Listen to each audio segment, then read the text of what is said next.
nung bibindisyonan na namin, kaya pala walang tumitingin sa kabaong, yung patay may hawak na karatula. Nakalagay, ako ngayon, ikaw bukas. Kaya nga yung mga lolo't lola ko nung pag may patay kami, maraming mga pamahiin, siguro ginagawa pa rin ninyo yan. No, kasi nakakatakot yung mga babala nila eh. Bawal daw maglibing ng Lunes. Pag naglibing kayo ng Lunes, walang magbibindisyon, day off ng pare. Hindi, sa totoo, pag naglibing daw kayo ng Lunes, may mamamatay uli sa pamilya nyo. Eh kung tatlo lang kayong magkakapatid, Miyerkules pa lang ubus na lahi nyo. Ang bilis nyong mabubura sa daigdig. Di ba? Habi pa ng lolo't lola ko, pag may patay daw sa pamilya, bawal maghatid ng mga bisitang naglamay. Masama yan, may mamamatay uli. Oh, no! Kaya sinusunod eh. Ang babala, laging may mamamatay. Eh, sino ba gustong mamatay na sunod-sunod?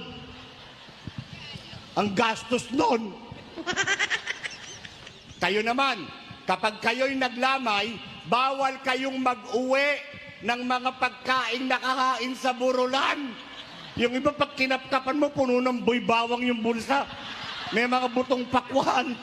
Yung may dalang backpack, merong cup noodles. Siguradong may mamamatay, malamang mapapatay kayo. Eh, namatay na yung mga tao, kinukupit nyo pa yung chicherya.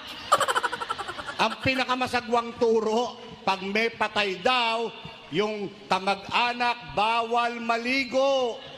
Pag naniwala naman kayo dyan, mamamatay naman ang mga naglalamay sa baho ng pamilya nyo. Tinatanong ako, totoo ba, Padre, mga pamahiin na matatanda? Hindi ho yan totoo. Pero mabuti na din yung sigurado. No? Eh, paano kung mamatayan kayo uli? Ikaw ang sisisihin. Kasi naligo